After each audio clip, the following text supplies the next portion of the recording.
landmines, and jellyfish. Welcome back to Knives, I guess, and I just crop dusted myself. Can't stop, won't stop. But seriously, send help. It's bad. But do me a favor and hit that like button to the terrace win, and this week we're carrying the Ozark Trail Elevation Button Lock Knife. So, let's take a look at what we're holding, because it'll bother you if I don't. And you know I love you. So, first things first, and most importantly, the pocket clip is tip up, which is the Lord's carry. We have got the green G10 here, we got the orange lanyard loop, we got a reversible pocket clip, we got a button lock, and we got a thumb stud. Let's flick the stud. And we got, give or take, 3 1/4 inches of 12C27 steel. Okay, now that that's out of the way, we just got done carrying the Valor, also known as a stolen Valor, because it has a passing resemblance to a Kershaw Iridium, but I figured it's a good time to carry this, compare and contrast it with this one while this one's still fresh in my mind.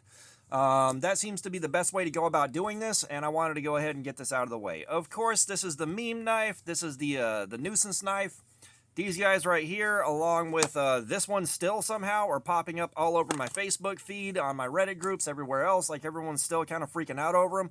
Although I will say the hype train is nowhere near as overpowering with this as it was with this. I'm kind of surprised by that, but then again, like, this is like 23 bucks. And, you know, the things that really grab my attention right here are the button lock, of course.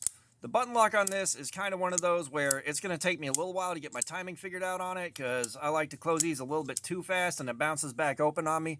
It just does. I like slamming my stuff shut, and it's not a good thing for a lot of button locks. It's my fault, not the button lock's fault. I'm not complaining about the button lock itself, just making sure that you know that.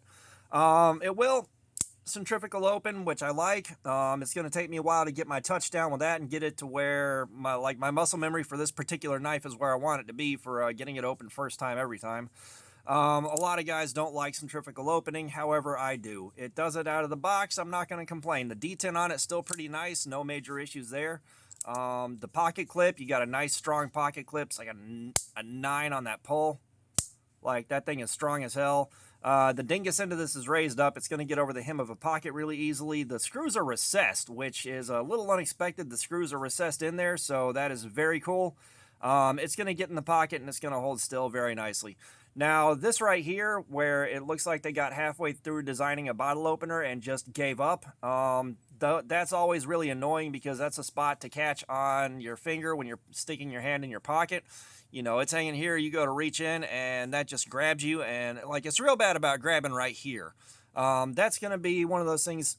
I already learned how to work around it. It's not going to be a problem on this one, but, like, it's one of those things that you should know about. You know, it's not a huge hairy deal, but it is a nuisance. And yeah, I love the guys in the comments where it's like, oh no, it hurts your fingy. Like, yeah, I'm looking for these things to tell you guys. I'm looking for these things that you guys may or may not want to know about. And the 12C27 steel. Now, that's something I haven't handled before, and at least through conversations and some of the comments with some of the guys that have handled 12C27 before, they said it's been a long time since they've seen 12C27 pop up on a knife out in the wild like this. Apparently it's an older steel that just somehow wound up here, and I'm not sure why they went with that. Like, it would make more sense. Like, they did 14C28 in on this. I'm not sure why they didn't do it with this as well. They were already using the 14C28 in. Which with this one, I got a video up on my impressions on this one after carrying it for a week. Check that out. But, you know, or they got the D2 on, I guess, what they're calling the Sonder now, which we call the Dropout. I don't know why they didn't run with that, although I will say the D2 on newer iterations of this, the 2 examples I got of the newer runs, the first run that I got was fantastic, but the D2 that I got on the second run, oh my god, that was some of the worst steel I've ever handled in my life. Wouldn't take an edge and wouldn't hold an edge. It's some of the worst D2 I've ever seen, and I've seen some bad D2 by now. But it confuses me why they didn't go with those and decided to go with the 12C27, unless these are like these. They had several consistent quality control issues, but they were different quality control issues. You would get the exact same quality control issues on the knife. Say you got a lock, like you got a bad lock on here, or an overwhelming lockup, or it would lock open and wouldn't close. You know, you'd have that, or you'd have a good action, and you'd have an off-center blade and horribly mismatched scales, but it would be the same. Every knife that had the uneven grind on it, per se, would have like really badly mismatched scales, worse than this. Or if you had one where the lock stuck, it would stick open, and then once you got it broken loose, it wouldn't stay locked open again. It was weird. It was almost like they were manufactured in different facilities. And it may be that this and this were manufactured in different facilities, and that's why like one facility just had an easier time with the 12C27, the other one had the 14C28N. Maybe. I'm just spitballing guesses here. I'm not entirely sure. But I find it to be a little curious they went with this, especially like, you know, I've only been back into the hobby and collecting and getting into this stuff seriously for a few years now. But that does mean this hasn't been really a steal of any notoriety recently. So it's kind of surprising they reached in the bag and grabbed something that old, but you know, it is what it is. There are guys that are going to be in the comments that know a lot more than I do about it, so feel free to sound off and let me know what I don't know. But yeah, I mean, it's really wild, and I'm starting to see more steals I've never heard of popping up in various places, so it's cool to get something like this. Like, I like checking out old stuff and comparing it to the new stuff, or new versions of old stuff. You know, and having not handled the 12C27 before, I'm happy to have it. I'm happy to have a new steel to test. I'm happy to get a new data point on Cardboard Slayer. Do not get me wrong. But speaking of, let's go ahead and take a look at the factory edge and see how that's doing. And of course, this is the world famous electronic edge sharpness tester that you guys provided through your super chat donations, your channel memberships, and what have you. Thank you for the support. I will always be grateful. And let's get a clip out. And by some odd miracle, and I'll say this every time, I'm even tired of hearing it, but, you know, we got new faces in here, and if you haven't seen this before, the way it works is it measures the number of grams of force it takes to cut through the wire on this calibrated test clip. The lower the number, the better. I just crop dusted myself again, and I gotta sit here for the rest of this video. Send help.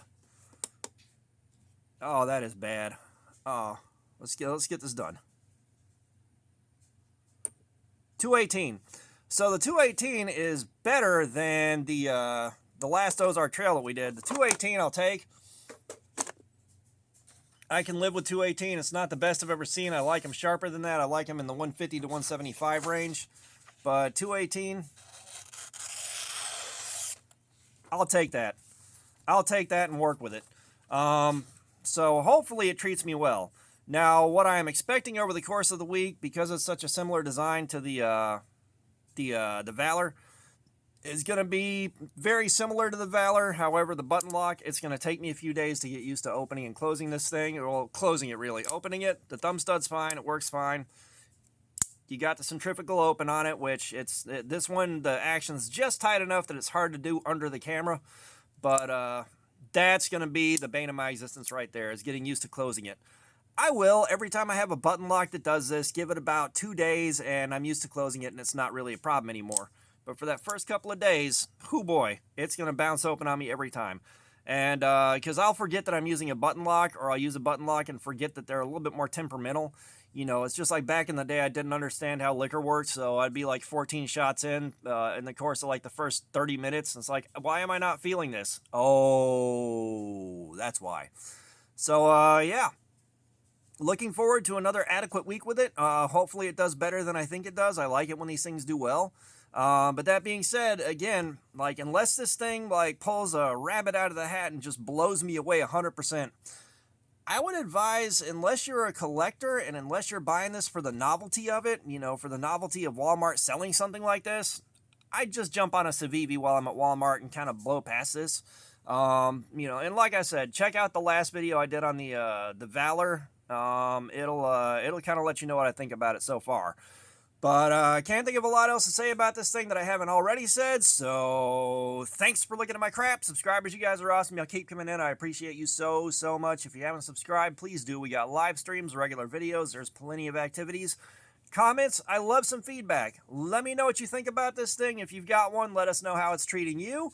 And all that being said, y'all have a nice day.